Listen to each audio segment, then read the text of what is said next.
Thesamurai Turned Pretty returned this week with the fourth episode of the final season, and following the drama that occurred in episode 3, where Belly and Jeremiah announced their engagement to the entire family, this episode picked up 2 weeks later, where tension, disagreements, and upset was at the heart of it. It felt like it was specifically focused on mother and daughter relationships and the different dynamics that were present. The absent nature of law following her not wanting Billy to get married, and the roles being reversed with Taylor and Lucinda, with Taylor acting more like a mother than what her own mother was, with an ending that saw Conrad giving into his true feelings. Let's jump into this episode and break it down. Here is the Samurai Turned Pretty Season 3 Episode 4 and Explained. Just to let you know, this video will contain spoilers. Billy and Belly, and Jeremiah. So, as we saw, the wedding is a meeting that's still going ahead for both Belly and Jeremiah, despite the fact that nobody in the family agreed with it. They were willing to do it on their own if that was the situation that it was going to be left in. Billy was working extra shifts at the restaurant with the hopes of putting as much money away as possible for it. And Jeremiah was working as an intern for his father's company, where he wasn't being treated the best. What I noticed in particular in this episode is the maturity that's within Jeremiah still.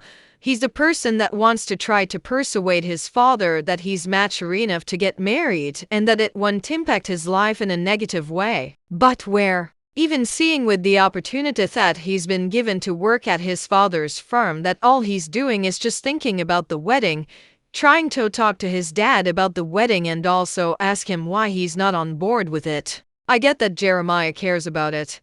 It's important.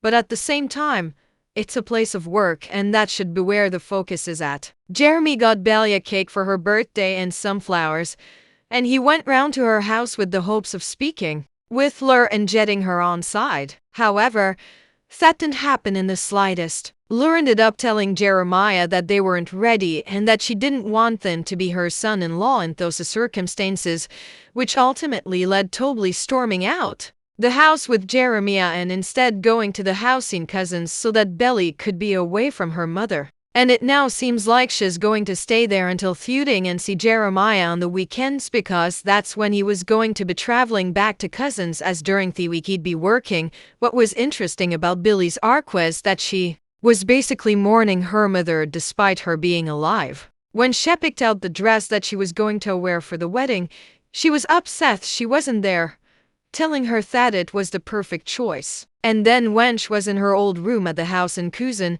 she saw her old bed and thought back to the time when she was alone and scared at night when she was younger, and her mother comforted her and slept with her that evening to make sure that she was safe. Whereas now, as an adult, without her mother being supportive of her wedding, she's alone, scared, and doesn't quite know what to do. Hence Wish was bawling her eyes out while laying in the bed, because she once had her mother for her when she was upset, but no, she doesn't. When it got to the end of the episode, we saw that Conrad had come round to the idea of being Jeremiah's co-best man, and it cheered Belly up. It stopped her crying, in fact, because it ultimately allowed her to feel like something positive was happening surrounding the wedding and that it wasn't all negative. What we saw after was that Conrad had made cakes for Belly's birthday, telling her Faith made them especially for the occasion. In my opinion, this felt like a slight one up to Jeremiah,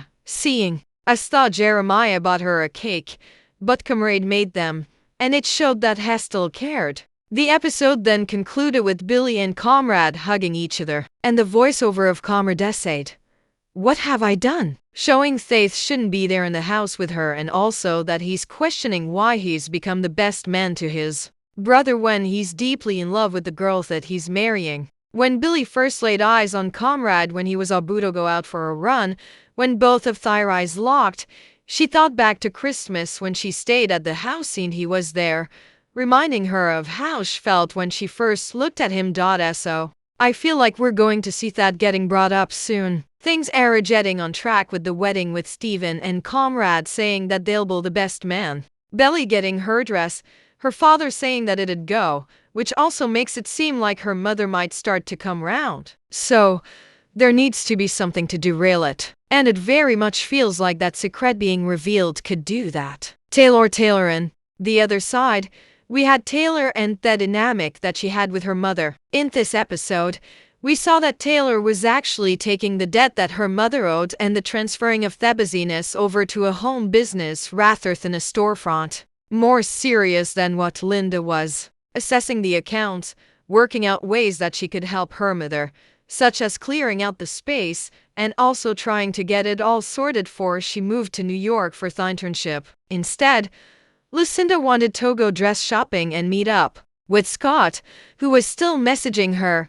even though he was the person that landed her in all of this mess. Stephen ended up owning Taylor and telling her that Scott took out loans in her mother's name, and the only way that she'd be able to get a small business loan would be to pay the $10,000 that was out back, something that she wouldn't be able to do. So, Taylor ended up using the money that she had for the internship to be able to live in New York and paid half of it. So, it meant that her mother had some time and some breathing space. What I found in this story is that it's the reverse dynamic to usual, and it's almost as if Taylor is having to look out for Lucinda and is almost acting like the sensible adult when it should be the opposite way around. Taylor's future is actually being compromised due to her mother's lack of care and the distractions that she's got. So, even though Taylor does care about her mother, if Lucinda goes off track after she's just done all of this for her, then I think that could be the breaking point for them. Stephen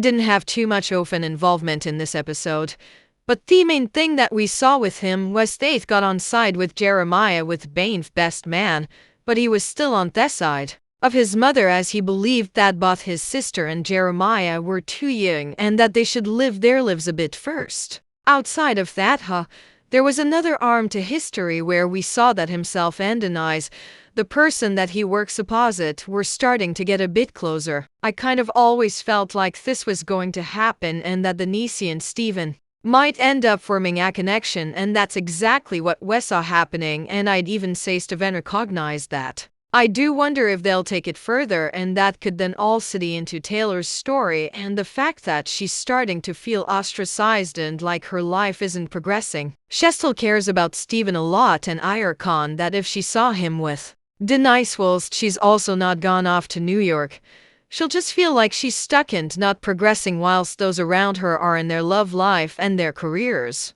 A review of the episode. I Turned Pretty Season 3 Episode 4 review thought this was just an alright episode of the show. I'd probably say that it's the worst episode in the season. I'd even say that some of the acting was a bit on the poor side, and the scene where Billy and Law were arguing was pretty terrible. It was the worst acting I've seen this season. I also thought some of the scenes just didn't quite work for me. The likes of Jeremiah just going on about his wedding whilst at work felt like he hadn't learned from anything that had happened.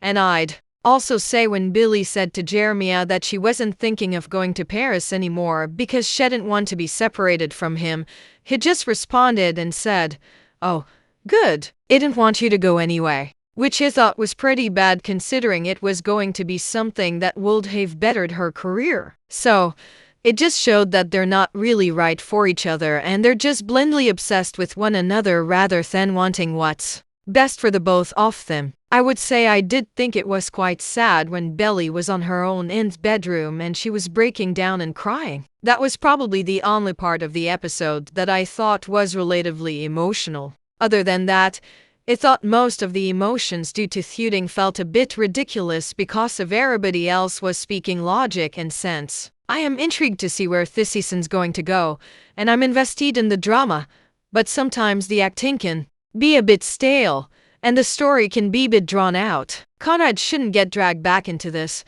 but I think it's kind of obvious that something might end up happening that might make Belly change her mind about the wedding, but I will tell Rosso. There you have it. The I Turned Pretty Season 3, Episode 4, Ending Explained. If you want to see every episode of the I Turned Pretty Season 3 being broken down, then check the playlist below. What did you think of this episode? Share your thoughts in the comments. As always, thanks for tuning into the video, and I'll see you in the next.